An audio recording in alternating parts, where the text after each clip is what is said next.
뭐 앞에서 얘기들 많이 했으니까 따로 인사를 못 드렸습니다. 죄송하고요. 시간 되는 대로 하겠습니다. 지금 심상치 않은 또한 지금까지 우리가 알고 있는 트렌드가 지난 21대부터 연결해서 보면 코로나라는 그런 상황이 만들었던 상황, 그리고 코로나가 물러간 다음의 상황에서 어제를 기점으로 또 새로운 미지의 영역으로 가고 있습니다. 근데 거기서 좀 더 긴 안목으로 더 큰 그림으로 이번 여름 캠프는 경제 상황이 단순하게 이게 아니라 큰 그림으로 의원님들이 의정 활동하시는데 도움이 되시는 그 내용을 준비했습니다. 그래서 여러분 그 자료를 보시면 굉장히 컬러풀하죠. 왜 그러냐면 여러분들 국정감사할 때 이제 그 빔을 띄우고서들 질의들을 많이 하시는데 참조하시라고 제 60 넘은 노인네가 이게 지금 눈 터지게 색깔을 컬러풀하게 한 거예요. 그리고 강의 수준은 딴 분들이 중학교 2학년 대치동 1타 강사 같이 해달라고 하는데요. 그래도 국회의원들 수준이 있는데 중2는 좀 뭐하고 고2 정도로 해서 하고요. 그래서 4번을 다 들으시면은 우리 세상이나 사회에 대해서 어떤 좀 안목이 생기지 않을까 하는 게 관심이고요. 오늘은 전반적인 걸 얘기하고요. 다음 주가 이제 우리 민주당에서 가장 관심 있는 양극화와 서민 경제가 지금 어떤 상황인가 이 부분을 말씀드리고 3강은 주식시장과 부동산 시장인데 민주당이 가장 약한 부분이 부동산 시장입니다. 사실 이거 양당이 다 마찬가지로 어려운데요. 큰 그림으로 보는 겁니다. 글로벌 차원에서 어떻고 한국은 어떻고 큰 그림을 보고 4강은 의원님들 신청에 미래의 신기술에 대해서 우리가 좀 더 공부를 많이 해야 되겠다라는 분들이 한 40% 정도 계셨어요. 그래서 일단 신기술을 소개하면서 딴 나라는 정부가 작년에 우리나라에서 R&D 투자를 정부가 깎았는데 다른 나라는 어떻게 하고 있는가 이런 것까지 다 보고요. 9월에는 예산 국회 앞으로 예결위들 많이 가시고 있고 또 각 상임위에서도 예산을 해야 되기 때문에 우리 전반적인 국가 예산이나 이런 거에 대해서 9월 둘째 주 화요일 정도로 생각하고 있습니다. 오늘 첫 번째로 말씀을 드리겠는데요. 제가 뭐 수축세라는 용어는 별게 아니고 세상이 달라졌다는 얘기죠. 첫 번째가 우리가 살아온 거는 항상 오늘보다 내일이 성장하고 내일이 더 행복하고 뭔가 커져가고 더 많이 얻는 이런 사회를 팽창사회라는 개념이었고요. 그러다가 21세기 초반에 오면서 우리 사회는 수축사회로 바뀌었다. 그래서 이게 언제까지 가냐 모릅니다. 우리가 보는 모든 상황들은 인구도 인류 역사상 처음으로 정점을 찍고 있잖아요. 인류 역사상 처음으로 기후위기를 있고 기계가 일자리를 뺏고 있고 뭐 미래에 대해서 다 모르는 거죠. 그럼 우리가 왜 이렇게 갈등하고 화가 나고 부적응하느냐? 미래가 안 보이는 거예요. 내가 저 나이 되면은 이러이러할 텐데 집은 이렇게 되고 가정은 이렇게 될 텐데 이런 기대감이 전 세계적으로 다 상실된 게 현재의 상황이다라고 보시고요. 다음 단계가 성숙사회라는 개념이 있는데 아직 도입은 안 돼 있어요. 그래서 제가 좀 연구해 갖고서 한 2년 후에 좀 책을 하나 내볼까라는 생각이에요. 인구가 계속 줄어가고 그리고 저성장이 고착화되고 그럼 그 사회는 어떤 모습일까에 대해서 우리가 지금 만들어가는 초기 단계에 있다라는 생각입니다. 그래서 수축사회 정리하면은 그렇습니다. 왼쪽에 있는 것들이 기초동력인데요. 환경, 기후위기, 인구 감소, 과학기술의 발전 이 세 가지는요. 인류 역사상 다 처음 있는 일입니다. 기후위기에 엄청난 돈을 쓰고 있잖아요. 더워서 매년 같으면 지금 이번 주가 차가 제일 안 막히는 주간이에요. 1년 중에. 그런데 이번 주 차 많이 막힙니다. 기후위기 때문에 더우니까 차 갖고 다니죠. 전기차 왜 하는데? 태양광 왜 하는데? 왜 원전 논쟁이 있는데? 생각을 해보면 기후위기에 엄청난 돈들을 쓰고 있어요. 기후위기 되면서 우리 의원님들도 집에서 홍삼 드시잖아요. 왜 기후가 안 좋으니까 면역력이 떨어져서 집에서 홍삼을 해주는 거예요. 김태현 대표님은 안 해주시죠? 집에서 안 해주. 그러니까 집에서 거의 버린 사람들은 안 해주고 대부분의 사람들은 다 집에서 뭔가 챙겨줍니다. 하다못해 비타민 C 그리고 아로나민 골드 뭐 이런 거라도 하나씩 먹는데 기후위기가 다 연결이 돼 있는 거죠. 그럼 얼마 쓰느냐? 여러분 오늘부터 필기하세요. 내가 고위 수준 대직 학원은 인류 전체가 1년에 만들어내는 부가가치 합 세계 GDP가 100조 달러예요. 100조 달러. 근데 지금 지난해 기준으로 3조 달러를 쓰고 있답니다. 그런데 2030년에 되면 약 10조 달러가 된다라는 거예요. 그러면 지금부터 그래도 GDP가 늘으니까 7, 8% 쓰는 거죠. 이 돈을 안 쓰던 거잖아요. 안 쓰던 돈을 쓰고 있다. 인구 감소 더 이상 이야기할 필요도 없고 인류 최초로 짝짓기를 거부하잖아요. 짝짓기를 거부하고 뭐 하여간 이런 일들이 발생하니까 이거는 다 아시니까 넘어가. 그다음에 과학기술이 생산성이 증대되고 엄청나게 많은 공급을 주잖아요. 중국에서 알테시가 알리테머신이 오는 것들도 노동력만 갖고 하는 건 아니잖아요. 과학기술이 다 들어간 거잖아요. 일자리를 파괴하고 있는 거지 않습니까? 저 세 개 갖고 스토리가 나오는 거예요. 21세기 스토리는 그거예요. 안 써도 되는데 환경에 돈을 쓰고 돈 쓸 사람은 줄고 있고 과학기술의 공급력을 엄청나게 증대시키고 있다. 이게 한마디로 21세기 세상의 모습이다라는 얘기예요. 여기서 파생된 것이 다 정치가 되고 뭐가 되는 거죠. 그런데 이거 21세기 되면 됐거든요.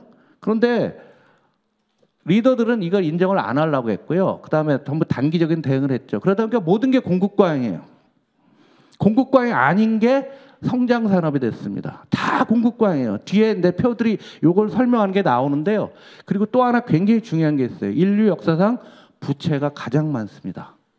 이거 보세요. 이것도 인류 역사상 처음이고요. 인류 역사상 처음이고 인류 역사상 처음이고 인류 역사상 최대 공급과잉, 인류 역사상 최고의 부채 경제가 온 거죠. 빚이 얼마나 많은지 왜? 이걸 가리려고 21세기에 돼서 모든 나라가 빚내 갖고서 빚으로 경제를 유지해 온 거예요. 그 빚이 정점에 달하고 있는 시점이 언제냐? 바로 오늘입니다. 그래서 큰 그림으로 보면은 미국이나 이런 나라들, 우리나라도 마찬가지로 모든 나라들이 빚 때문에 어떻게 해야 될지를 몰라가는 거예요. 그러면 빚진 사람의 가장 중요한 문제는 뭐예요? 금리죠. 이자 비용을 얼마나 낼 것인가. 그래서 금리 논쟁이 몇 년간 계속 지속되고 있는 것도 역사상 빚이 가장 많은 거죠. 그 다음에 뭐 이런 게 오다 보니까 사회는 제로섬화돼서 모두가 내가 성장하기 위해서는 남을 제거해야 되는 상황이 된 거죠. 가장 전형적인 제로섬 사회는 바로 국회입니다. 선거를 해서 내가 이기든지 지든지 둘 중 하나예요. 내가 잘 되는 방법은 딴 놈을 죽여야 되잖아요. 컴퓨터 자판에 있잖아요. 딜리트. 제거해버려야 돼요. 이게 국회인데 이 국회의 논리가 모든 사회 원리로 다 바뀌었어요. 오경 의원 선거구에 제가 사는데요. 우리 어머니가 경로회장인데요. 경로당의 그 회장을 놓고 할머니들끼리의 그 권력 투쟁 장난 아닙니다. 엄청나요. 동창회 가도 그렇고요. 뭔가 사람들이 다 제로섬화돼 있어요. 그래서 우리가 지금 안 들어본 일이 있어요. 상생이란 말 요즘 안 하죠. 윈윈, 상생. 상생이 불가능한 사회가 된 거죠. 오직 나만 중요해. 나만 중요한 것이 이기주의도 될 수 있지. 또 내가 부각이 돼야 돼. 이걸 응용한 게 의사들, 성형외과, 내가 다 이뻐야 된다. 별의별 나에 대한 거고 일부는 현실로 도피하고 있는 거죠. 제가 항상 얘기하는 거죠. 나는 자연인이다. 그거 왜 하는데요? 60대 초반 남자의 로망은 다 자연인이에요. 다 때려치고 산에 가서 그냥 살고 싶다. 제 친구들 다 그렇습니다.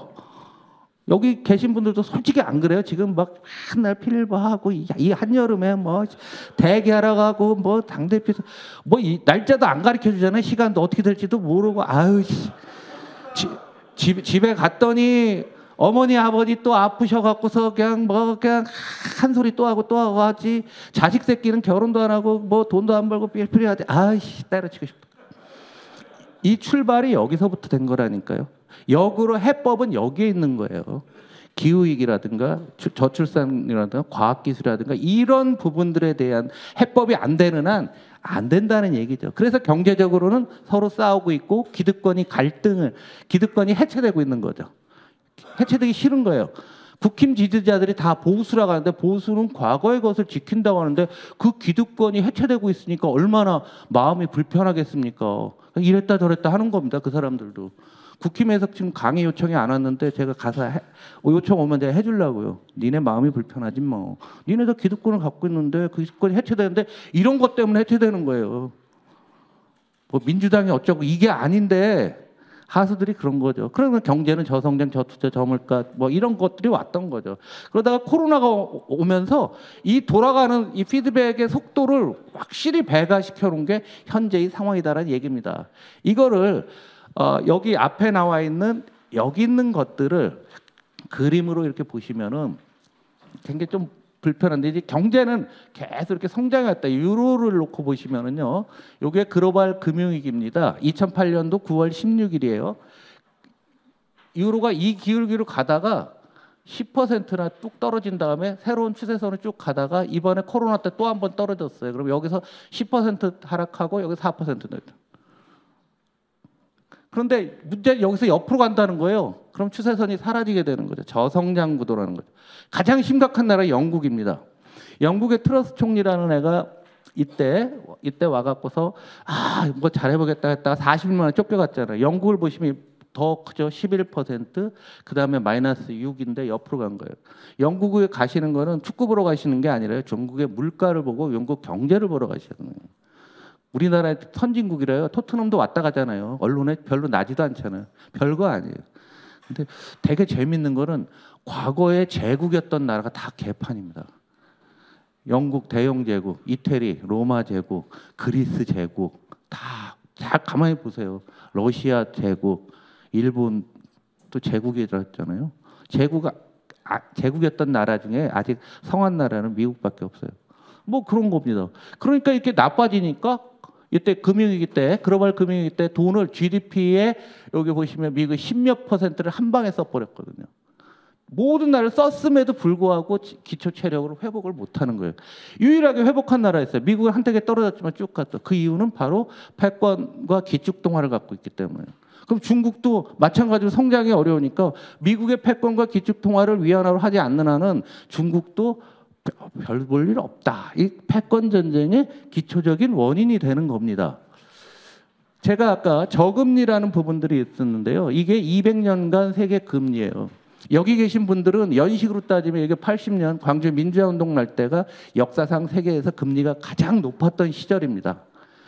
기원전 3000년 수메르 시대에도 금리가 5%였다는 거죠. 옛날에 여러분들의 부모님이 옆집 아줌마한테 돈 빌릴 때 3부로 빌렸잖아요. 기억들 나요? 여기 60대들은 알 겁니다. 3부. 3부가 얼마예요? 36%입니다. 지금 같으면 구속감이에요. 20%다.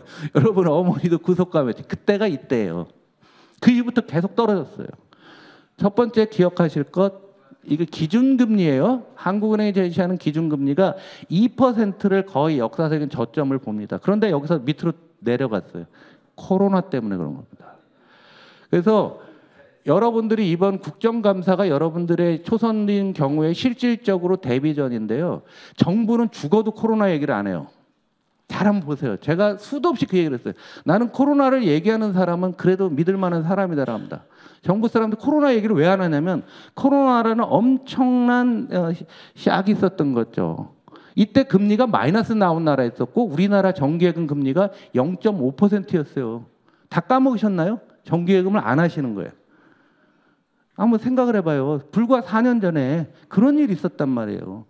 그렇게 되니까 실질금리가 역사상 또 가장 낮은 거죠. 그러니까 누구나 돈 빌려갖고 실질금리라는 게 금리에서 물가 상승률을 뺀 거죠. 그러니까 금리가 낮고 물가가 올라가면 이런 게 나오니까 은행에서 돈 빌려서 뭔가 투자하면은 이건 무조건 남는 장사였던 거죠. 그게 우리나라 부동산 광풍이 되는 겁니다. 그래서 코로나라는 것 때문에 이제 역사상 가장 낮은 상태에서 금리가 쭉 올랐어요. 각종 경기 침체 국면에서 2022년에 금리 올려놓은 거는 역사상 가장 빨리 올린 겁니다. 역사상 가장 낮은 금리에서 가장 빨리 올려놨어요. 그러면 사람도 한번 보세요. 우리가 체온이 이렇게 낮았다가 한 번에 쭉 올라가게 되면은 처음에 이제 시간 지나면 내상을 입게 되잖아요. 그 내상이 지금 우리 내수 경제에 나오는 겁니다. 그래서 여러분들이 어디 가서 이런 자료들을 활용하셔갖고 여러분들이 이제 파일로 드릴 테니까 여러분들도 논 거를 갖고 좀 얘기했으면 좋겠어요. 이 질의할 때 보면은 우리 반대당에 계신 분들은 그냥 입으로 하는 경우 신문 쪼가리 오려서 하는데 그림이 틀리지 않습니까? 확실히 틀리죠? 그래서 이 금리 이 부분이 가장 큰 이유는 아까도 말씀드렸지만 부채가 역사상 가장 많기 때문에 금리가 중요하다는 얘기죠. 또 하나 돈을 엄청나게 풀어놨습니다. 자, 돈을 어떻게 푸는 거예요? 그래서 헬리콥터 벤이라고 하죠. 그 당시 벤 버냉키라는 사람이 미국에 이때 돈 풀 때 그런 얘기를 했어요. 여러분 헬리콥터에서 돈 뿌려보셨어요? 왜 헬리콥터 벤이냐면 돈을 고층 빌딩에서 돈을 뿌리면은요 바람 때문에 한 방향으로 가요. 안 해보신 모양이네. 1,000원짜리 바꿔서 한번 해보세요. 그런데 헬기를 타면 이게 돌기 때문에 골고루 뿌려져요. 그래서 헬리콥터 벤이라는 거예요.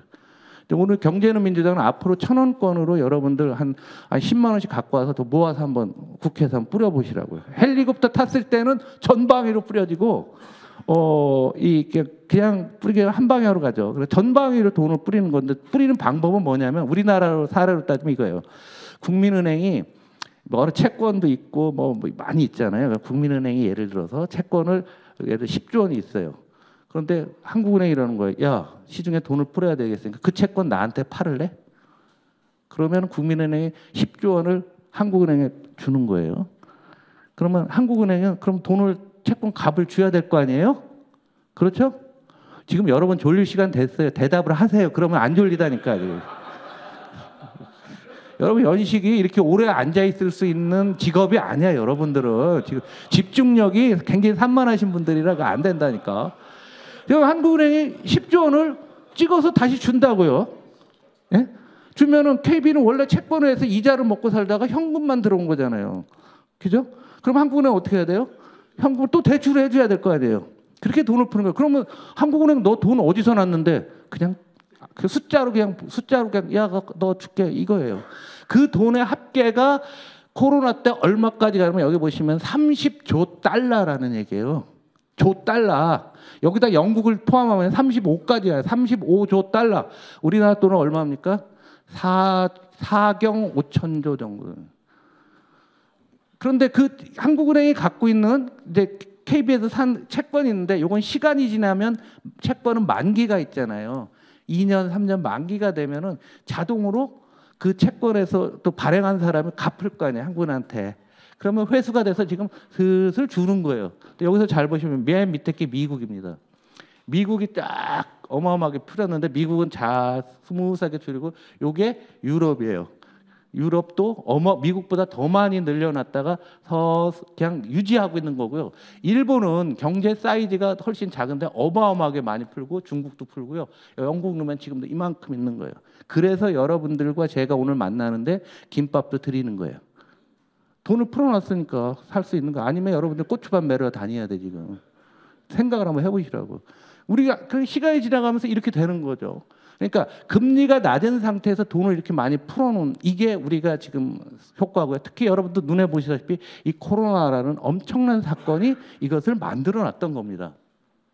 그런데 안타깝게도 딴 나라들은 미국이나 이런 나라는 그 풀어놓은 돈이 대출을 통해서 어디로 갔냐라는 건데요.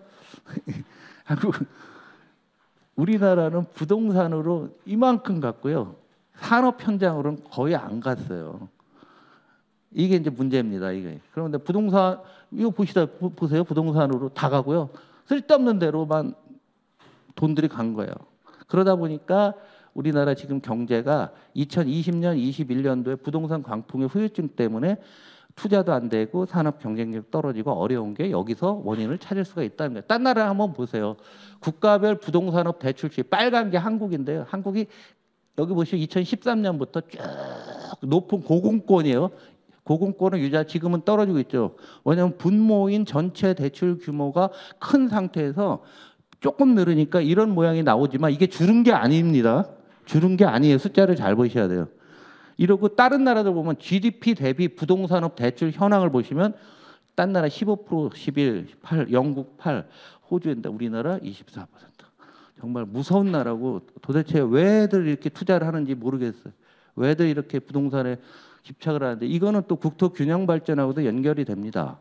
그래서 이 모든 현상이 수축사 현상이고 저금리가 고착화됐고 코로나 후유증이라고 여러분들이 볼 수가 있는 거예요. 근데 이제 이런 상태에서 부채 중심으로 제가 어느 나라나 부채가 가장 많이 늘었다고 했는데 2000년도부터 보면은요. 다 이게 부채는 세 가지가 합쳐지는 겁니다. 가계 부채, 기업 부채, 정부 부채. 요걸 통으로 해서 GDP 대비 얼마냐라는 거죠. 보면 어느 나라가 다 늘었어요. 쫙. 그러니까 빚을 늘리면서 성장해 온 거예요. 그래서 여기서 더 이상 빚을 못 늘리는 상황에 오게 되면은 그 세계 경제는 더 이상 성장할 수 없는 상황이에요.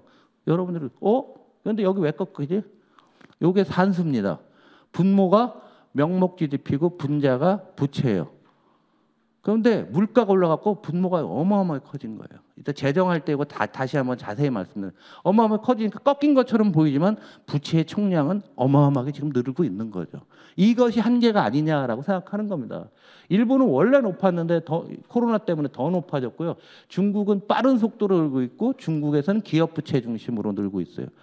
일본과 선진국들은 다 정부 부채고요. 한국은 아시다시피 가계 부채가 핵심이 되고 있는 거예요. 저 세 개의 총량은 똑같은 겁니다. 어느 나라나. 그러면 이 코로나 국면에서 우리나라는 정부가 돈을 안 쓰고 대신에 가계와 기업이 부채를 늘린 거고요. 선진국들은 가계와 기업 부채는 그냥 가만히 별 움직임, 다음 장에 나오거든요. 별 움직임이 없었는데 정부가 늘린 것 뿐이에요. 그래서 늘어난 부채의 총량을 보면은 별 차이가 없는 겁니다. 여기서 정부가 어떤 역할을 하느냐에 따라 이 시각이 매우 중요하다는 얘기죠. 잠깐만. 요게 천재 그림을 보는 그 뒷장은 제가 일부러 그러는 거예요. 다음번에 꼭 오시라고. 다른 그림 보여요. 이제 큰 그림으로 말씀을 드렸고요. 지금 우리나라로 좀 넘어오고 또 본질적인 문제 또 하나 더 정리하고 가겠습니다.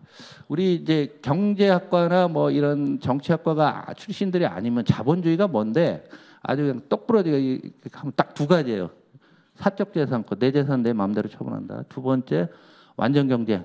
두 가지가 이게 자본주의 원칙이죠. 이렇게 되면은 힘센 놈이 다 먹는 거거든요. 힘센 놈이 다 먹는 거예요. 우리가 맨날 하는 정책은 자본주의의 정의에서 벗어나는 정책은 없어요. 지금 하고 있는 모든 정책이라는 경제를 벗어나도 다 마찬가지입니다. 근데 저게 문제가 되는데 그래서 정부가 시장에 개입을 하죠. 2차 세계대전 대공황 때부터 정부가 시장에 개입해서 이건 좀 문제가 있나? 그래서 수정 자본주의라고 해서 우리 학교 다닐 때 배웠잖아요. 무슨 자본주의? 초등학교 책에 다 나오던 거예요. 도덕 책에 다 나옵니다. 그러다가 90년대 후반 80년대 오면 신자유주의라는 게 나오죠. 신자유주의 우리나라에서 이제 뉴라이트라고 하는데 이 뉴라이트 소개한 사람이 누구게요? 방통위 위원들 계셨대. 이동관이 동아일보 정치부장 하면서 2005, 6년도에 신자유주의 우리나라에 소개해갖고서 MB 정부의 어떤 정신적인 토대가 됐던 거죠. 그런데 이 신자유주의는 이거를 좀 변형하면서 강화했죠. 재화와 자본이 제한 없이 국경을 넘을 자유라는 거죠. 딴 말로 따지면 세계화였던 거죠. 그런데 이거는 생각해 보면 7, 80년도에 우리나라가 미국 수출할 때 섬유 쿼터, 철강 쿼터라는 말 많이 들어봤잖아요. 슈퍼 301조 이런 게 싹 사라지게 된 게 바로 신자유주의 이론 때문에 그런 겁니다. 두 번째가 국가가 시장에 개입하면 안 된다. 이게 YS 지나면서 우리 모든 경제 수사에 들어가는 게 규제 완화잖아요. 규제 완화, 공기업 민영화. 지금 YTN 민영화 뭐 이런 것들이 다 여기에 있는 거죠. 그래서 MB 때 인천공항 판다고 해서 난리가 났던 기억나세요? 그게 다 이 원칙에 들어간 거고요.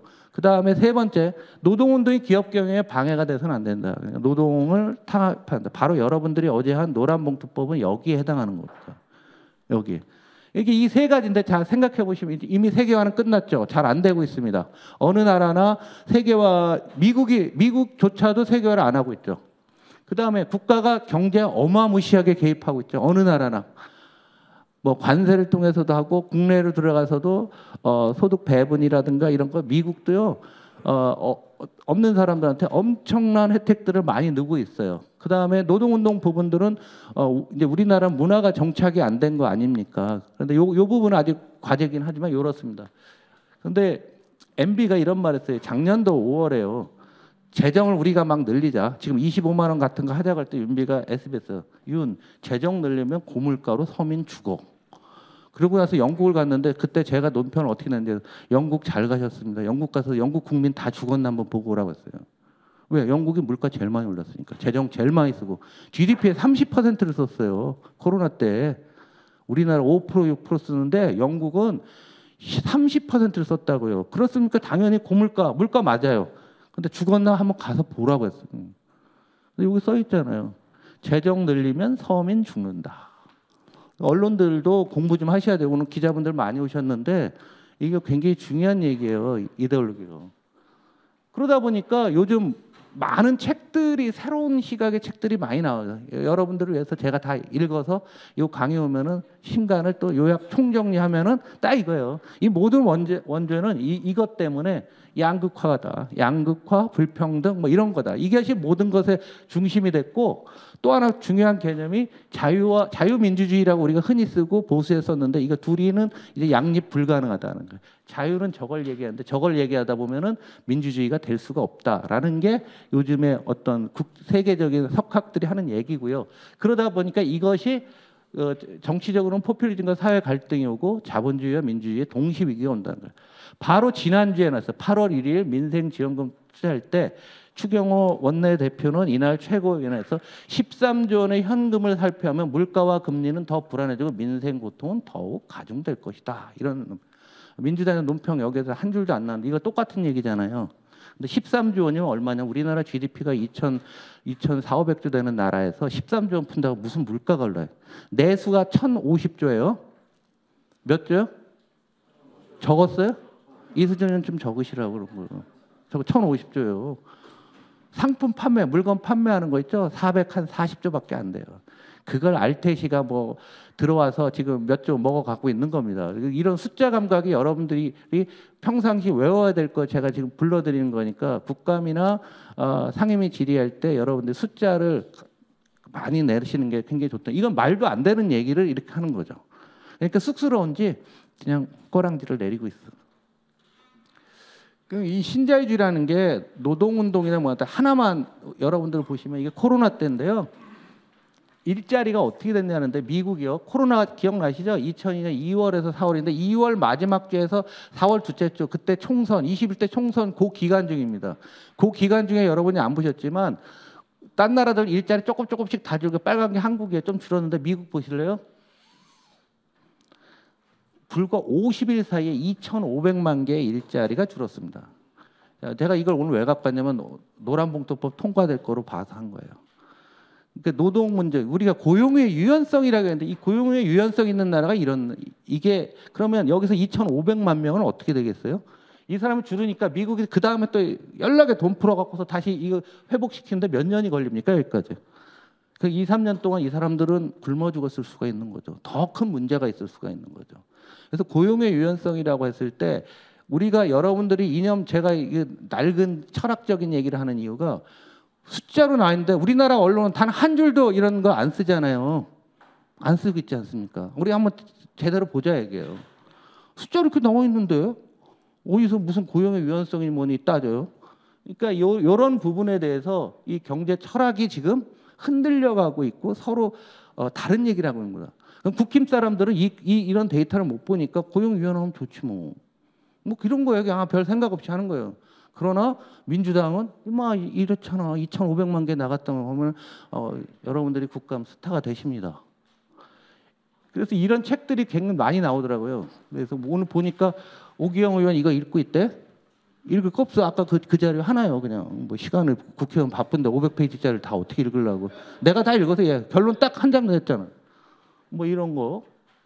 이거 뭐 이건 포퓰리즘 얘기고. 요 책이 참 잘 썼어요. 잘 나왔습니다. 누구라고 이런 거 오시면 이제 저기 말씀을 해드리고요. 우리 그러면 민주당의 경제 철학은 뭐냐라고 봤을 때요. 제가 만든 겁니다.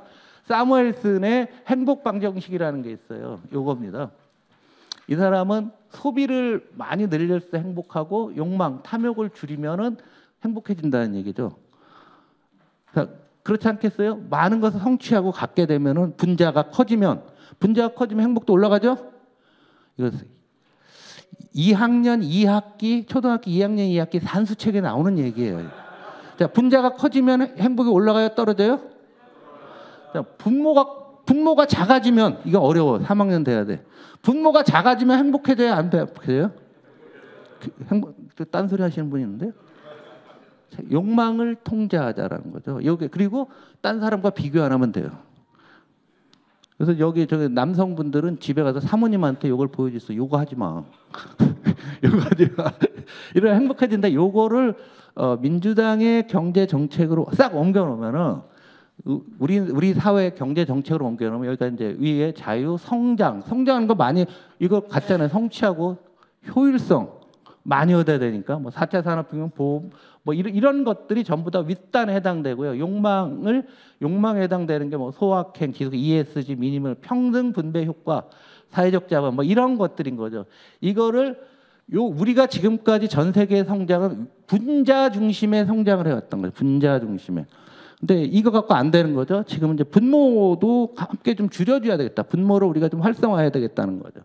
이게 문재인 정부로 오면은 문재인 정부 초기에는 이 개념이 없어요. 포용 성장 밑에 부분을 강조하는 것 같다가 K 뉴딜을 비롯한 새로운 정책들을 통해서 우리 혁신 성장이라는 분자를 키우는 것. 그래서 앞으로 민주당의 경제 철학에서 두 가지 다 해야 되는 거죠. 하나만 할 수는 없는 거고요. 지금은 압도적으로 바깥에서 보기에는 밑에에 우리가 관심 있는 것 같지만 앞으로는 이 혁신 성장과 관련된 내용들을 우리가 해야 되는 거고 아마 경제는 민주당의 공부 모임도 이런 쪽에 관심 많이 해야 되는다. 근데 옛날하고 완전히 달라졌어요. 이게 어려워졌어요. 분자를 하기를 어려운 것은 각국이 보호주의로 가고 있잖아요. 우리가 마음대로 산업정책 쓴다고 될 일도 아니에요. 패권전쟁이라면 마음대로 수출도 못하는 상황이 됐죠. 분모는 재정 문제가 또 역시 걸리는 겁니다. 그래서 우리가 잘 보시면은 일강이기 때문에 이런 말씀을 하는데 아래 위로 우리가 이 부분에 대해서는 균형 있게 해나가는 게 우리가 중도층을 잡고 우리가 이런 철학을 머릿속에 담고서 해나가야 되지 않겠는가 싶습니다. 자, 한국 경제로 넘어오면요. 빨리 갑니다. 한국 경제로 넘어오면은 이게 잠재 성장률인데요. 잠재 성장률이라는 것은 우리가 그냥 우리 실력으로 갈 수 있는 거예요. 추정을 하는 겁니다. 그래서 IMF랑 OECD 두 군데서 하는데요. OECD가 낮게 나왔어요. 그러면 2001년에 5.4였는데요. 작년에 올해가 1.7 나와요. 작년에 1.9였고요. 근데 작년도 경제 성장률이 얼마였죠? 1.4였습니다. 그런데 이건 우리 실력이고요. 실제 성장률은 이거보다도 더 낮았단 말이에요. 그래서 이렇게 나온 거예요. 이걸 그래프로 그리면 잠재 성장률이 계속 떨어지는데 실제 성장률은 이거보다 계속 낮아진 거예요. 우리 모두의 책임은 21세기 들어서 잠재 성장률보다 우리가 실제로 성장한 것이 낮은 상태로 24년을 이어온 거예요. 그러다가 작년이 중요한 것은 잠재 성장률이 올해 보면 미국이 1.9, 한국이 1.7이에요. 미국한테도 역전당했다. 미국은 우리나라보다 사이즈가 훨씬 큰 나라 아닙니까? 그런 나라한테도 역전이 당한 거예요. 이거 심각한 거 아닙니까? 별 관심도 없어. 작년에 경제 성장이 일본한테 뒤졌잖아요. 경제 개발한 지 처음이에요. 물론 뭐 IMF니 이런 일시적인 쇼크 이외에는 우리가 항상 높았는데 지금 한국이 큰일 났다고 하는 거예요. 그래서 민주당에서도 이런 다급성을 우리가 서로 느껴야 된다라는 얘기죠. 그리고 공급 과잉 얘기하는데 요거는 요 그림은요 가장 저는 최신 데이터만 갖고 오거든요. 여러분 만나시는 분들한테 이렇게 얘기하는 거예요. 먹는 거 있죠. 요식업이 204만 명이 하고 매출 170조, 1인당 매출 8,600원인 거예요. 자, 우리가 여러분 자제분들 중에서 공부 안 하는 애들이 그러죠. 취직 안 하는 애들. 아이씨 커피 전문점을 하나 차려줘. 걔들한테 딱 직격을 날리면 커피 전문점이 10만 개가 있거든요. 10만 개가 있는데 1년에 15,000개가 생기고요. 15,000개가 문 닫아요. 도대체 밥도 안 먹고 커피만 드시고 계시잖아요, 지금. 예? 1인당 매출이 5,700밖에 안 됩니다. 커피는 마진이 굉장히 큰 거잖아요, 사실은. 임대료 다 나가는 거. 그래서 여러분들이 누구 만날 때 있죠? 요런 거 몇 개다. 이런 거 한 번씩 언급을 해 주시면은요. 맨 위에 한식집 가서 한식당이 20만 개 정도 된다. 20만 개 된다. 그 숫자 하나가 그분한테 여러분한테 전문성을 강조해 주는 겁니다. 이 숫자 외우라고요. 별표 2개 해놓으세요. 또 있어요. 다음 주에 하면 또 이거는 먹는 거만 했고요. 딴 거 다 있거든요. 그래서 당구장 몇 개인데 당구장. 당구 난 그거 참 이상하더라고요. 우리 대통령님이 당구 400이라고 하는데 당구 치신 분은 아시다시피 당구 400 치려면은요. 그거 무지 어려운 겁니다. 밤새서 하여간 어찌 될까 우리나라에 2만 개 정도 되면 예? 아니 400이라고 하더라고요. 그때 그랬어요. 하여 나는 좀 모르겠어요. 부동시는 부동시로 400 치면은 뭐 신의 경지 올림픽 종목의 당구를 좀 늘어야 될 것 같아요. 하여간 이런 공급과잉이 모든 산업의 공급과잉인데 우리가 살아가는 분야에 있어서도 눈에 매일매일 보이는 것들이 이런 거란 얘기죠. 그러니까 소비가 정부가 어떤 역할을 하냐가 매우 중요한데요. 미국의 소비 아까 쭉 어떤 트렌드로 코로나 이전 트렌드로 복귀했는데 우리나라가 이 부분에서 잘못하다 보니까 우리나라랑 미국이랑 소비가 지금 회복된 게 이게 이 상태밖에 안 돼요. 그러니까 2019년을 기준으로 했을 때 3%밖에 안 늘었어요. 미국은 2019년 대비 10% 늘고요. 이 차이가 미국만의 가진 특성이고 딴 나라들도 우리나라 비슷한데 유독 우리나라가 내수에서 회복이 지연되고 있는 것은 바로 이 코로나 국면 그리고 그 이후에도 여기서 회복을 시켰잖아요. 회복을 시키고 이 추세를 연장했으면 되는데 연장 못했죠. 언제요? 2022년 5월부터 공교롭게도 2022년 5월은 무슨 날입니까? 네. 그럼 딴 나라들은 그 당시에 어떻게 했냐고 보면은요. 이 금융위기 때, 글로벌 금융위기 때 선진국 전체를 놓고 보면은 부채가 쫙 늡니다. 정부 부채가. 그런데 그 당시에도 가계 부채 옆으로 가죠. 선진국 전체예요. 기업 부채 옆으로 갑니다. 이번 코로나 때도 보면 정부 부채 쫙 늘리고 기업 부채도 이번엔 좀 늘었어요. 가계 부채 워낙 컸기 때문에 늘었다가 다시 원위치합니다. 이게 떨어진 건 아까 말씀드린 대로 물가가 워낙 많이 올라갔고 이건 숫자의 어떤 흐름이 나온 거예요.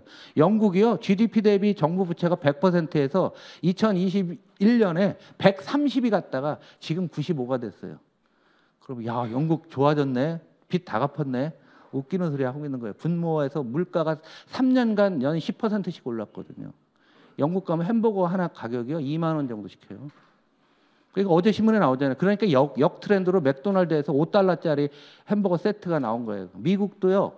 미국도 웬만한 햄버거 세트 있잖아요. 햄버거에다가 콜라 하나에다가 감자튀김 이렇게 놓은 게 18,000원, 2만 원 가까이 하는 미국조차도. 그것이 숫자로 이렇게 나오는 거예요. 정부가 어떤 역할을 하나 굉장히 중요한 이런 부분들이고 요거는 9월 초에 예산 국회 준비하면서 논리 다 만들어 드리겠습니다. 우리나라는 그러면 뭐 뻔하죠. 우리나라 코로나 때 정부 부채 보시면 금융위 때 여기 삐쭉 올라갔는데 뭐 때문에 올랐을까요? 4대강. 돈 안 풀려가다 4대강 해서 요만큼 오른 거예요. 그때나 지금이나 주구장창 가계부채는 계속 올라가요. 빚내서 집사한 거고요.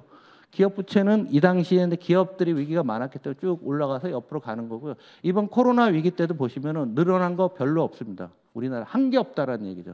그러니까 그 후유증이 그 당시에 투자 안 했던 게 지금 영향을 주는 게 현재의 상황이다라고 보시면 될 것 같습니다.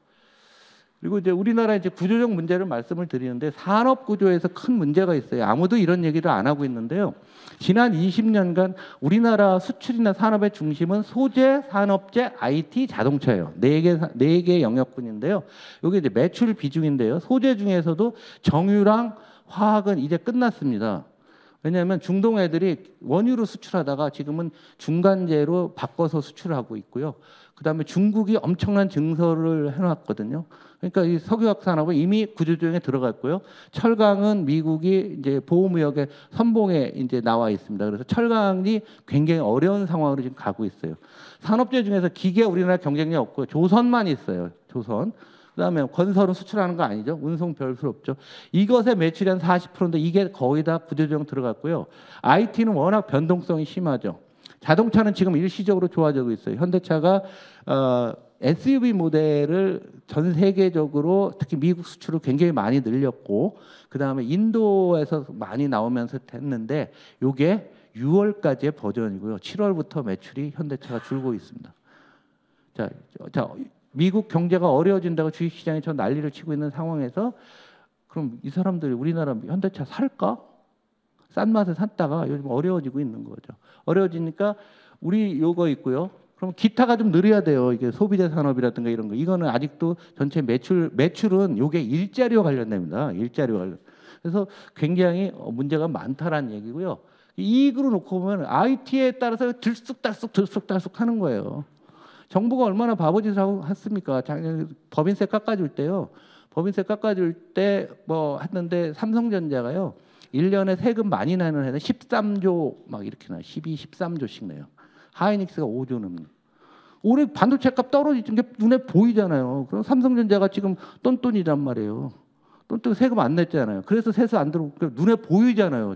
반도체 값만 봐도. 하이닉스가 5조 내던 거 안 내는. 15조 세수가 그냥 줄어버리는데 그게 좋은 게 아니에요. 경제는 안정적으로 진행돼야지 이건 뭐 들쑥다쑥 하다 보니까 이런 현상들이 나오고 있는 게 역으로 반도체가 잘 돼서 좋을지 몰라도요. 역으로 의존도가 너무 심각한 겁니다. 그랬잖아요. 대만은 정말 좋다. TSMC가 있어 좋네만 했다. 어제 대만 작살났습니다. 예? 한 제품에 예? 반도체 하나가 전체 경제의 막 20% 우리나라 수출도 570조에 뭐 130조가 반도체만 하고 이게 좋은 게 아니에요. 안정적으로 가야 돼 경제는. 그래서 우리 이 산업 구조 조정에 지금 걸려 있고요. 여기서 중소기업 문제까지 함께 엮어놓으면은 굉장히 우리 어려운 국면이라고 좀 느껴졌으면 좋겠고요. 이게 업태로 가면은요, 우리나라가 그동안은 무역수지 흑자를 무진장 냈잖아요. 지금 우리나라 외환보유고의 상당수는 중국서 무역수지로 벌어온 겁니다. 빨간색 중간재예요. 일본에서 소재 부품을 한국이 수입하고 이것을 중간재로 만들어서 중국으로 수출하면 중국이 완제품을 만들어서 미국이나 유럽으로 수출하는 이 구도가 깨진 거예요. 언제부터? 잘 보시면 2019년 이때부터 코로나 이전부터 깨져서 자본재는 우리 중국에 수출도 못하고요. 중간재 수출이 주는 겁니다. 이게 중국에 대한 무역이 줄고 있는 거죠. 수출할 나라가 없는 거예요. 아세안이 마찬가지예요. 그럼 중국의 대안이 베트남이죠. 베트남 우리나라 3위 수출 시장이 됐는데요. 베트남 수출 좋았습니다. 엄청나게 좋았다가 지금 삐리삐리 해지고 있어요. 삐리삐리 해지고 있어요. 수출이 어렵죠. 더군다나 반도체를 보시면은 파란색이 반도체인데 반도체 수출 금액이에요. 수출 금액으로 따지면은 올해 되게 많았다고 하더라도요. 2018년, 19년하고 비슷해요. 그런데 빨간색 반도체가 아닌 거에 일평균 수출을 놓고 보시면은 2015년하고 올해 지난달하고 똑같습니다. 그러니까 우리나라 수출 구조가 굉장히 왜곡되고 잘못되고 있는데 그냥 반도체가 늘어나면 좋네, 나쁘네, 뭐 반도체 하면 나쁘네 이런 짓거리를 하고 있는 거예요. 한 달씩. 뒤에 다시 또 말씀드리겠습니다. 이러다 보니까 근본적으로 고용의 문제가 생기는 거예요. 이 고용의 문제 심각하고 이거 따로 다룰 겁니다. 고용의 문제인데 이게 회색 막대기가 뭐냐면 전체 일자리 수 증가한 거고요. 빨간색은 청년 취업자, 라인은 그다음 빨간 막대기는 제조업입니다. 그럼 젊은 사람들이 취업을 하는 거는 제조업 청년은 이거 연동이 되겠잖아요. 근데 그 이전에도 보시면은 제조업은 줄고 있었어요. 이런 산업의 문제 때문에 제조업은 줄고 청년 실업은 삐리삐리 하다가 코로나가 오면서 다 마이너스가 나왔던 거죠. 코로나에서 벗어나니까 이제 좀 되다가 여기 쭉 또 내려오면 2022년 하반기 정도 되게 되면은 제조업 취업자들 마이너스로 전환했고요. 청년 취업자도 전환했습니다. 청년 취업자가 20개월 연속 감소하고 있고요. 제조업 18개월 연속 감소하고 있습니다. 그래서 청년들이 불만이 많은 거예요. 왜 결혼 안 하는데? 숫자로 보이잖아요. 요거만 있는 게 아닙니다. 이 숫자 외우세요. 65세 이상 고용률이 40.3%, 세계 1위거든요. 원래 아이슬란드였는데 우리나라 거의 답한 것 같아요. 아이슬란드 요새 서진이네 식당에 나와서 유명해졌는데 그거 나라도 아니에요. 35만 명 있고 거기. 그 노래에서 대구 잡아서 대구 머리 잘라서 버리긴 뭐해서 우리나라로 하면은 삼각지 대구 머리탕이 그 아이슬란드 거기서 온 거잖아요. 이런 거 가르쳐주는 강의 봤어요? 65세 이상 고용률이 40%를 넘긴 게 5월 통계부터예요. 언론에서 한 줄도 안 나왔습니다. 우리 민주당 아무도 얘기를 안 했어요. 왜? 이 발표가 6월에 발표됐으니까. 40%예요. 70세 이상 32, 60세 47. 세계 최악이 됐어요. 그래서 이렇게 나옵니다. 60세 이상이 40대 취업자보다 늘어나고 있는 거예요. 이건 구조적인 거예요. 고령화 문제나 뭐 굉장히 중요하고 환노위 분들은 이런 부분들에 대한 정확한 숫자를 읽고 가서서 하셔야 돼요. 많은 분들이 이래요. 경제는 민주당 하니까 정무위랑 기재위, 산자위만 과방위 정도 들어오면 되는 거 아니에요. 천만의 말씀. 산자위에서 이런 얘기를 해주셔야 되는 거예요. 환노위에서 이런 얘기도 해주셔야 돼요. 여기다가 해관이 계신 분들 또 지방 계신 분들 지방만 넣고 보면요 훨씬 더 나쁘겠죠. 눈에 훤하지 않습니까? 이런 통계를 받아서 하시고요. 그리고 다음에 역시 의원님들 바빠서 못 오니까 꼭 4급 보좌관 선임 보좌관을 데리고 오세요. 얘 8시까지 못 오거든. 게을러 갖고. 그래도 일주일에 한 번씩 끌고 와갖고서 야 저거 다음 국정감사 자료 써. 그래갖고 우리가 이번에 정말 다른 모습을 좀 보여줘야 됩니다. 산에서 내려와야 산이 잘 보인다고 하는데 국회에서 나오니까 국회가 잘 보이더라고요. 선임 보좌관들 여기 다 오야 되지. 내가 보니 이것들 빠져갖고 지금 아직도 안 왔을까. 오늘 의원님 아침 세미나 갔으니까 한 9시 반쯤 오겠지. 하고서 그리고 결론적으로 일자리까지 단 게 현재의 상황이다라고 말씀드리겠습니다. 이제 어제 최근 일로 가는 거예요. 그러면 제가 이제 쭉 얘기했잖아요. 부채도 가장 많고 뭐도 했는데 물가 얘기하다가 어느 사이인가 물가가 쑥 들어갔죠. 가장 큰 차이점 7월과 8월 넘은 차이는 관심이 물가에서 경기로 바뀐 거예요. 물가가 오른 게 뭐냐? 뭐 때문에 물가가 올랐냐? 여러 있죠. 뭐 러브 전쟁, 공급망 붕괴, 패권 전쟁, 아까 맨 처음 원초적으로 돈을 제일 많이 풀었다, 뭐 쭉 했는데 이러한 요인들 때문에 물가가 잘 안 떨어질 거라고 우리가 생각을 해왔던 거죠. 그러면서 우리가 일말 두려웠던 거는 뭐냐면 이대로 계속 가다 보면은 어느 사이인가 이게 경기 침체로 이어지고 금리가 떨어진다는 것은 경기 침체가 온다라는 거죠. 그래서 그런데 물가가 이제 서서히 안정이 되는데 딴 나라들 특히 미국은 임금을 가장 늦게 올라갔거든요. 임금이 파란색 임금이 막 올랐다가 좀 안정되고 있고요. 이렇게 물가도 요 임금과 굉장히 연동하는데 이제 안정세로 가서 2%만 되면 된다 했는데 거의 좀 왔었어요. 두 번째로 놓고 보셔야 되는 게 제조업 경기가 지난주에 나왔는데요. 미국 제조업도 이제는 사람들이 하니까 나쁜 상태로 가면서 조금 쇼크가 왔고요. 특히나 팬데믹 당시, 코로나 당시에 축적된 초과액, 코로나 때 저축을 상대로 많이 했습니다. 사람들이 돈을 쓸 기회가 없었잖아요. 다 마스크하고 있고 외식도 잘 못 나가고 그랬잖아요. 그리고 정부에서 보조금을 많이 놓으니까 이런 추세로 사람들이 저축이 있었는데 코로나 때 이만큼 저축했던 거죠. 그거를 올 2월 달까지 싹 써버린 거죠. 관성으로 왔던 거예요. 더 이상 쓸 돈이 없고 지금부터 빚을 내야 되는 거예요. 빚을 내는데 미국도 우리나라랑 똑같아 갖고요. 미국에서 그 저신용자들 있죠. 오토론 자동차 살 때 그 저신용자 금리가 얼마인지 아세요? 깜짝 놀랐다. 저도 본 25%예요.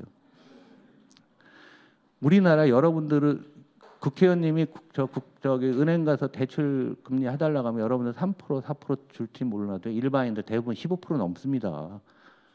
신협, 새마을금고, 농수축협 이런 데 가시면은요 15% 20%예요. 20% 넘으면 이제 그거는 예금자 상환법 때문에 안 돼서 그렇지 실제로는 우리 이미 그렇게 되고 있어요. 여러분 눈에 안 보이시면 그 문제예요. 다음 주에 그 얘기를 다루겠습니다. 미국 경제가 좀 신용카드 연체율 한번 올라가시는 거면 2000년도 보면 여기 나왔네요. 대출금 신용카드 대출금리 여기 보세요. 여기 쭉 20% 나오죠. 신용카드 20% 그럼 소비가 줄을 거 아니에요? 너무 금리가 높으니까. 그러니까 미국이라는 나라가 신자유주의로 딱딱 뭉쳐지다 보니까 이런 현상이 있는데 금액이 크지는 않습니다. 왜냐하면 전체 사이즈에 비해서 신용카드는 짧게 쓰는 거기 때문에 그렇다 하더라도 상당히 올라가고 모든 것들이 다 올라가는 이런 상황이었던 거죠. 그런 상황에서 야 미국이 부채를 너무 많이 늘렸는데 잘 안 보이실 것 같긴 한데요. 이게 빨간색이요. 미국 국채에 대한 이자 부담이에요. 미국 국채가 35조 달러 있거든요. 작년 말 올해를 기준으로 올해 말이 되면은 미국 국채 이자가 한 9천억 달러 되는데 중요한 건 국방비보다 많아지는 거예요. 그다음에 메디케어라고 건강보험 있죠?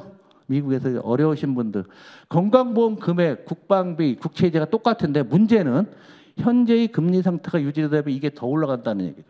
더 올라가게 되면은 미국은 견디기 어려울 거다. 그래서 현재의 금리가 5.5인데 연방기금리가 5.5를 유지하면은 1.6조 달러가 된다는 얘기. 내년 말이 되면. 그럼 미국이 지속 가능하지 않다. 이런 우려가 지난주에 다 있었어요. 그래서 금리를 그러면은 한 150p 이래도 1.2조 달러가 된다. 그러면서 야 이거 큰일 났네. 이런 생각들을 하고 있었던 거죠. 하고 있다가 미국에서 일자리 수 늘어나는 게 이 증가 폭입니다. 이게 다 지난주 토요일 버전이에요. 토요일 날 발표된 게 일자리가 줄고 실업률이 조금 올라간 거죠.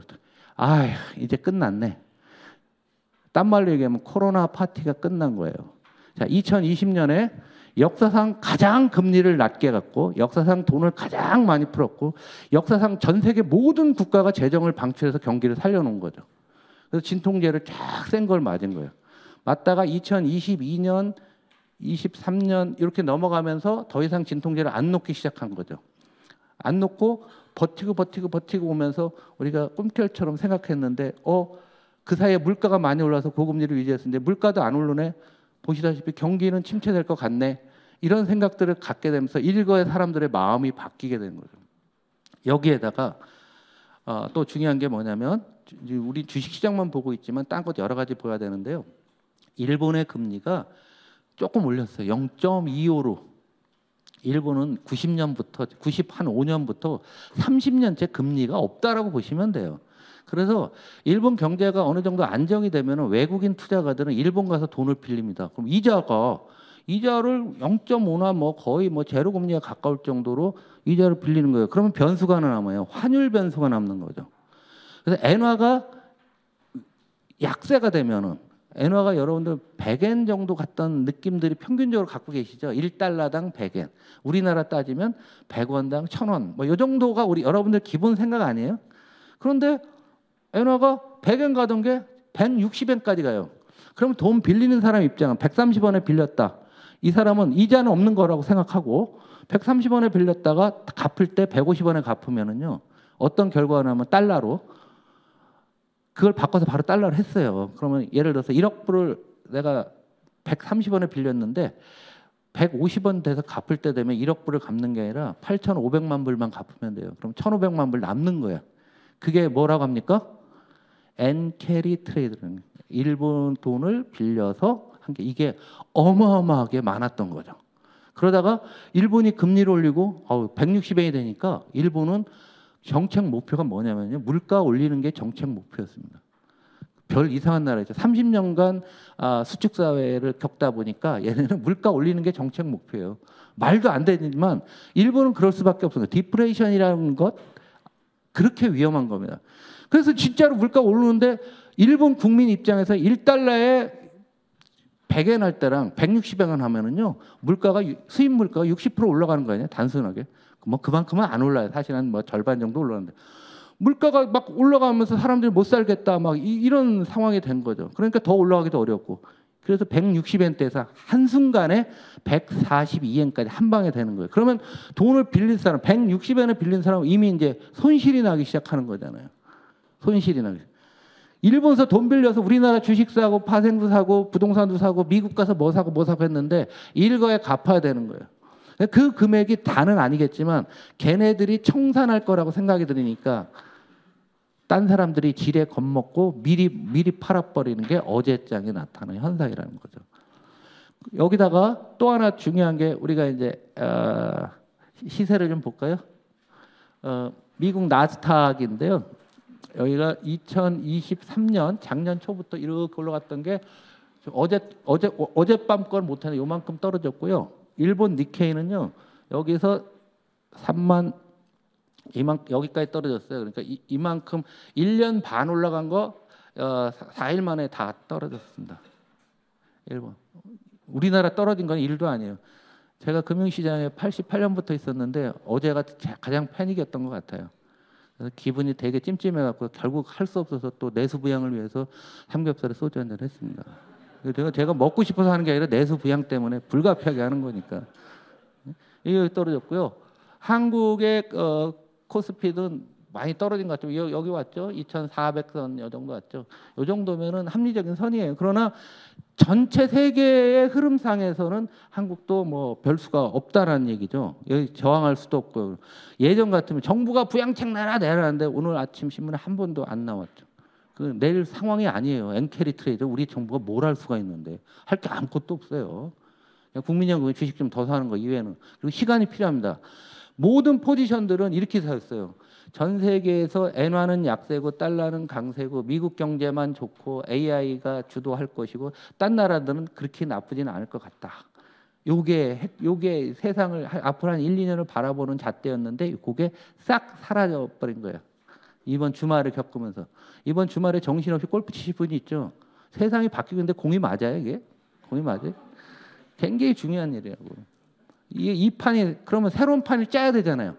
얼마 걸릴 거냐 이게 얼마 걸릴 거냐 그건 몰랍니다. 그런데 심하게 떨어졌기 때문에 오히려 더 빨라져요. 천천히 떨어지는 것보다 이건 오히려 좀 낫습니다. 여러분들 유권자들 함부로 만나지 마세요. 1,400만 명 넘는 사람이 주식 투자가거든요. 이 장반들 지금 오늘 기분이 어떻겠어요? X 같겠지 않습니까? 근데 여러분이 해줄 말이 있나? 없잖아요. 그러니까 오늘은 여러분들끼리 그냥 내수부양 하셔요.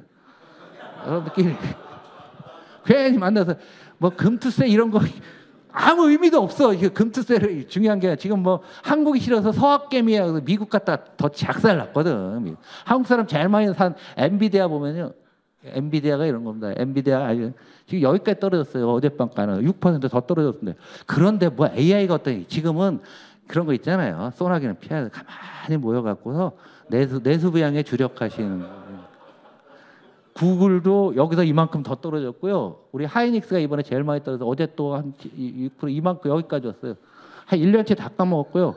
가장 지금 문제가 되는 게 이런 과정에서 배터리 회사들입니다. 배터리 회사들이 이렇게 올라가거든요. 여기서 얼마 올랐냐면 가장 대표 많이 오른 게 에코프로라는 배터리 양극재 만드는 회사인데요.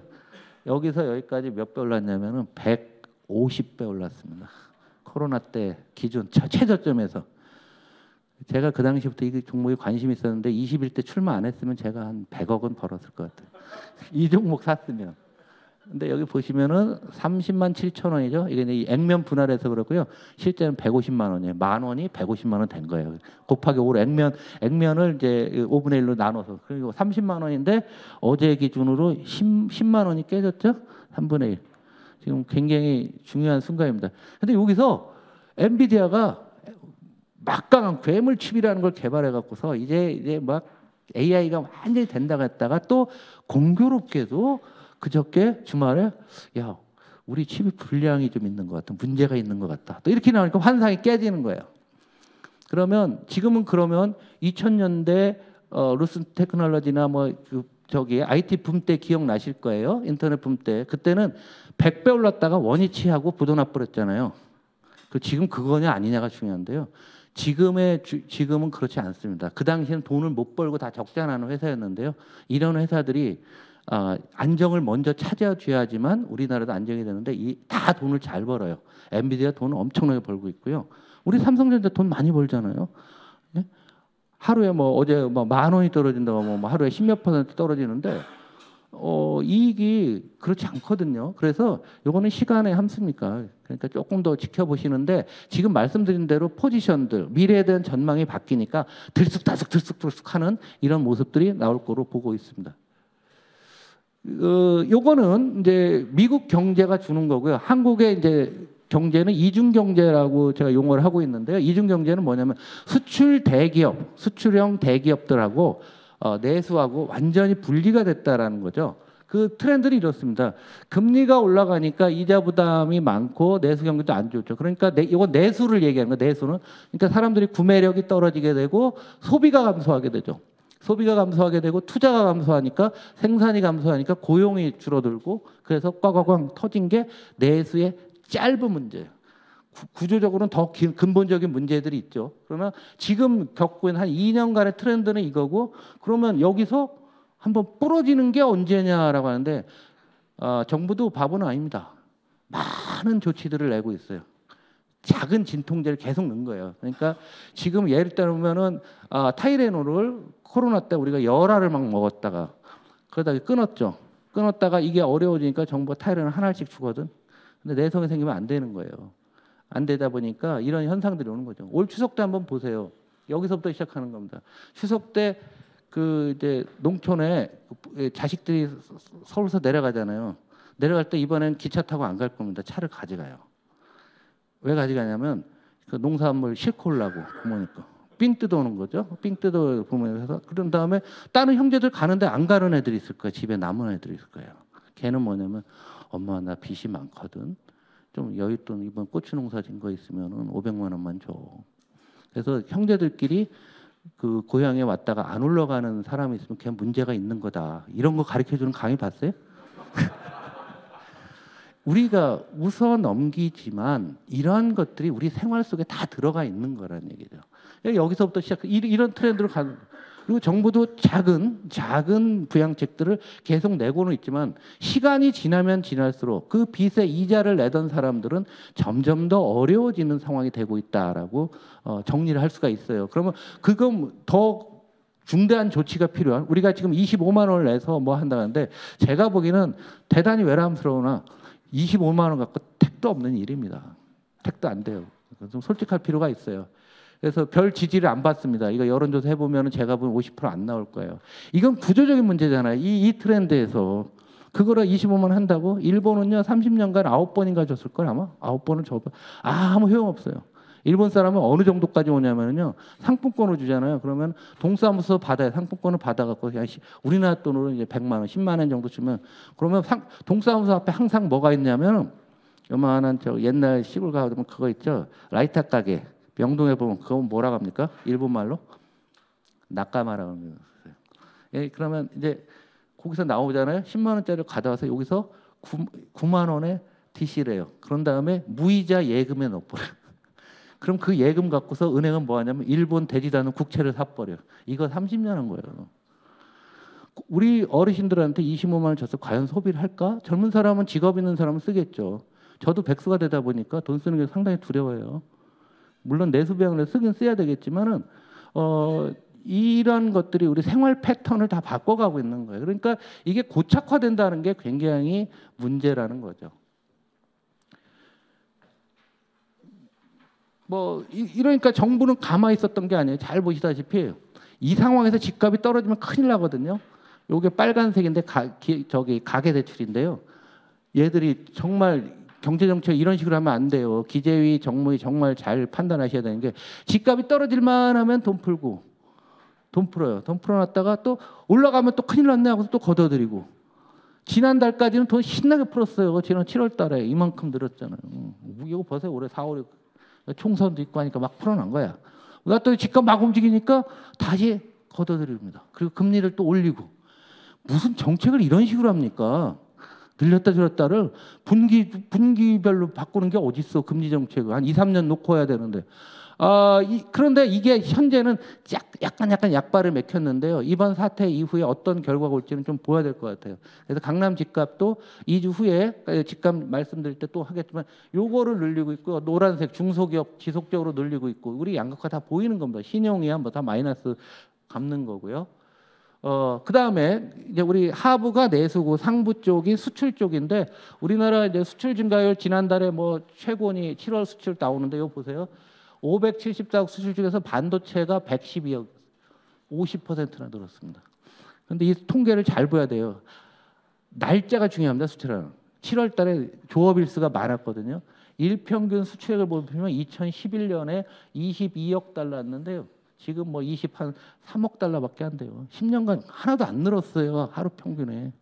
그런데 우리는 이렇게 하면 줄었다고 이렇게 하면 늘었다 이렇게 하면 언론 홍보에 지금 녹아나는 겁니다. 그리고 수출을 위해 중요한 측인 자동차 보시면 월가에 53억이다. 자동차 차 부품 있죠. 두 개 합치면 70억 달러 정도 수출하는데 자동차 수출이 굉장히 문제가 있어요. 지금 이 자동차 수출이 빨간색 이렇게 어마어마하게 많이 5, 60%씩 늘다가 지금 정체로 가고 있습니다. 그래서 이거 굉장히 중요하고 울산 쪽에 계신 분들, 아산만에 계신 분들 한번 생각을 해보셔야 되는데 여기서 반도체는 잘 모르겠다 떼어냈을 때 자동차마저 이게 마이너스가 나오게 되면 이제 내수 어려운 상태에서 수출도 꺾이는 거죠. 이렇게 됐을 때 한국 경제는 굉장히 어려운 상황이 될 수밖에 없다라는 겁니다. 근데 그날 우리 수출이 8월 1일 날입니다. 8월 1일 날 나오고 8월 2일 날 아침 조간 신문들에 이렇게 나왔어요. 동아일보 최대폭 껑충 6개월 만에 최대폭 껑충 반도체 이변의 7월 반도체 급증 수출 13.4 그런데 통계를 일평균을 보면 마이너스잖아요. 1년 사이에 가장 적은 거예요. 이게 가짜 뉴스인 겁니다. 그래서 그날 더 웃기게 금융권의 레포트는 이렇게 나와요. 똑같은 시간에 나온 건데 일회성 요인들이 없거나 7월 수출 증가에도 의구심 확대, 모멘텀 정체 구간에 진입. 왜? 작년 7월에 505억 달러 수출했거든요. 보시면 제일 작았어요. 그러다가 마이너스 16%가 났단 말이에요, 작년. 이런 상황이었단 말이에요. 그리고 8월에 520이었죠. 그럼 그러다가 올해 575가 된 겁니다. 그럼 놓고 보시면 뭘 늘어 늘기는 옆으로 이렇게 쭉 간 것뿐이죠. 근데 반도체가 많이 늘었으니까 딴 거는 줄었다. 그러니까 지금 끊임없는 가짜 뉴스들이 양산되고 있고 많은 사람들이 제대로 안 보려고 하는 게 현재의 상황이다라는 얘기죠. 그래서 결론적으로 말씀드리면 큰 그림으로 한 2015년 전부터 어려워졌고 코로나가 발생해서 역사에서 이건 꼭 기억하셔야 돼요. 이거 사지선다형으로 나옵니다. 다음 중 코로나의 역사적 대응이 아닌 것은 1번 사상 최저금리, 2번 양적 완화, 3번 최대 재정 방출, 4번 이거 여러분 꼭 외우셔야 돼요. 근데 집권 여당은 죽어도 코로나 얘기를 안 해요.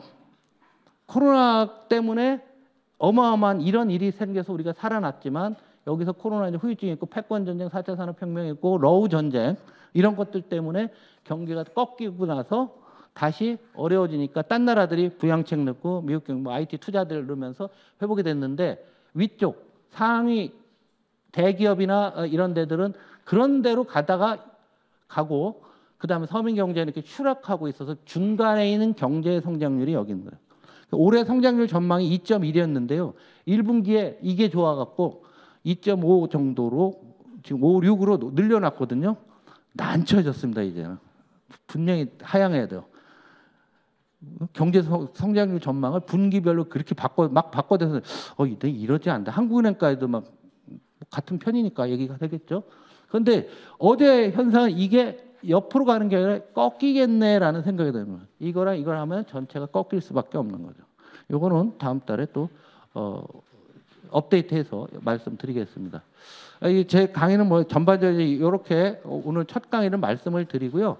의원님도 처음 출발하시는데 좀 이런 거 참조하셨으면 좋을 것 같아요. 제가 보는 여러분들 있는 그림들은 다 어디 보냐면 FN 가이드라고 있는데 하나 가입을 하세요. 힘 있으신 분들은 국회 사무처에 제가 요청을 했었어요. 의원님들한테 아이디 하나 다 달라고. 우리 금융시장의 최대 그 데이터가 가장 많고 레포트가 최신적이거든요. 그래서 의원실에서 비서진과 함께 공유해서 보시면 좋은데 사무처에서 일괄로 개입하면 아주 싸거든요. 여기 보면은 별의별 자료들이 많아요. 여러분들 여기서 뭔가 주제를 갖다 뭐 요즘 나오는 티맵이나 위메프니 뭐 이런 문제도 있죠. 이런 데 있는 게 가장 정확하고 데이터가 있습니다. 뭐라고요? FN 가이드인데 개인으로 가입하셔도 좋고 가입하면 10만 원 정도에 제가 장사하는 거 아닙니다.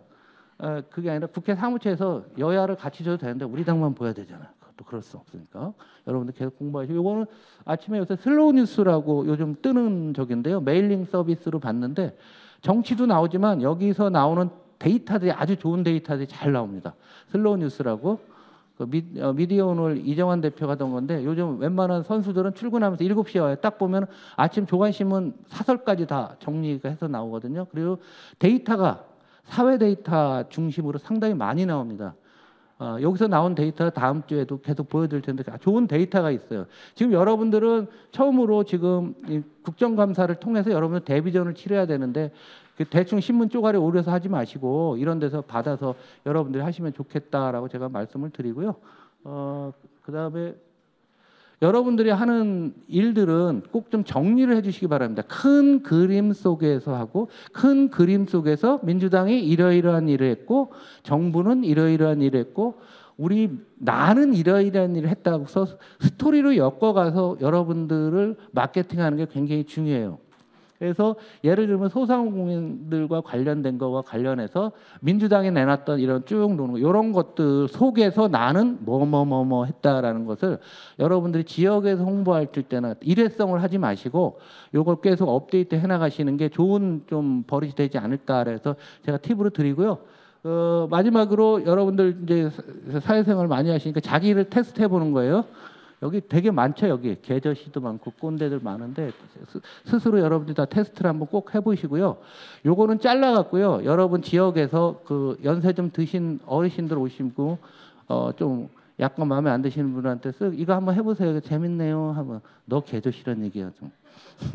근데 한 번씩 한번 해보시면은 굉장히 실감 나는 상황이 될 겁니다. 그래서 제가 여러분들 드리는 자료는 버리지 마시고 꼭 보관을 하셔갖고요.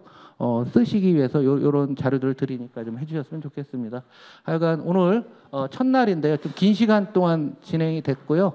여러분들이 뭐 질문이나 이런 거 많을 것 같은데요. 질문은 언제든지 저한테 직접 질문을 주시면 즉시 답변해 드리도록 하겠습니다. 첫날에 좀 길었는데요.